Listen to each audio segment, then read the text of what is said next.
اس کے دعوے کتنے بودے تھے، اور دوسری طرف بیٹھی وہ بھی دکھ کے جنگلوں میں بھٹک رہی تھی۔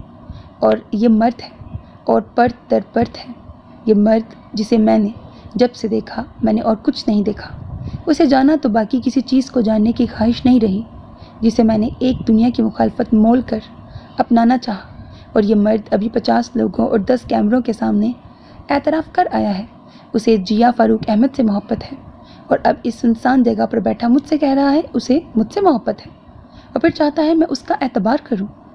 میں اس کا اعتبار کس طرح کروں؟ میں تمہیں بیچ میں لے آیا تھا، اس نے درمیان میں تمہاری ذات رکھ دی تھی۔ وہ کہتا تھا وہ تمہیں مجھ سے چھین لے گا۔ میں ڈر گیا، میں تمہیں کھونے سے ڈر گیا، تم سے بچھڑنے سے خوف کھا گیا۔ تمہارے بغیر میری ساتھ، میری بات، میرا آج، میرا کل، سب ادھورا، میں خود نامکمل، میں اس کی بات کیسے نہ مانتا؟ وہ اسے بتا رہا تھا، لفظ حرف اس کے سامنے کھول رہا تھا، اور اسے سمجھ نہیں آ رہی تھی کہ وہ اس کی اتنی محبت پر ہنسے یا روئے۔ سنہری شام پہاڑوں سے اتر آئی تھی۔ جب اس نے کھڑکی کھولی، بابا جان اور بی جان لان میں موجود تھے اور آپس میں محو گفتگو تھے۔ تبھی ہلکے سبز کپڑوں میں بالوں کی ڈھیلی ڈھالی سی پونی بنائے، میک اپ اور زیور وغیرہ سے پاک چہرہ لیے جیا زرگام عباس نے چائے کی ٹرے لا کر میز پہ رکھی تھی۔ اس نے دیکھا ٹرے میں آج بھی 3 ہی کپ تھے۔ اس کے لبوں پر پھیکی سی مسکراہٹ جھلکی۔ بابا جان نے جیا کی طرف جھکتے کچھ کہا تھا، شاید بی جان کو چھیڑا تھا۔ تبھی ان کے چہرے پر مصنوعی خفگی جھلکی اور جیا کے لبوں پر ہلکی سی ہنسی۔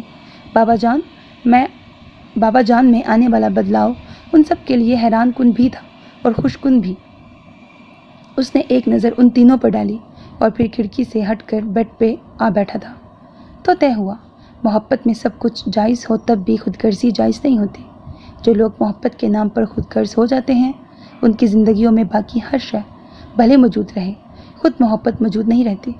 اس کی زندگی میں بھی نہیں رہی تھی۔ مغوی شہریار نے بھلے اسے معاف کر دیا تھا، مگر اب وہ مزید جیا فاروق کے ساتھ ناانصافی نہیں ہونے دینا چاہتی تھی۔ مغوی شہریار کے لیے جیا فاروق کا بہت کچھ چھینا گیا تھا۔ اب مغوی شہریار کے پاس جو کچھ تھا وہ اس نے جیا فاروق کو دان کرنا تھا۔ حساب برابر تو شاید نہ ہوتا، مگر اسے کوشش تو کرنی تھی۔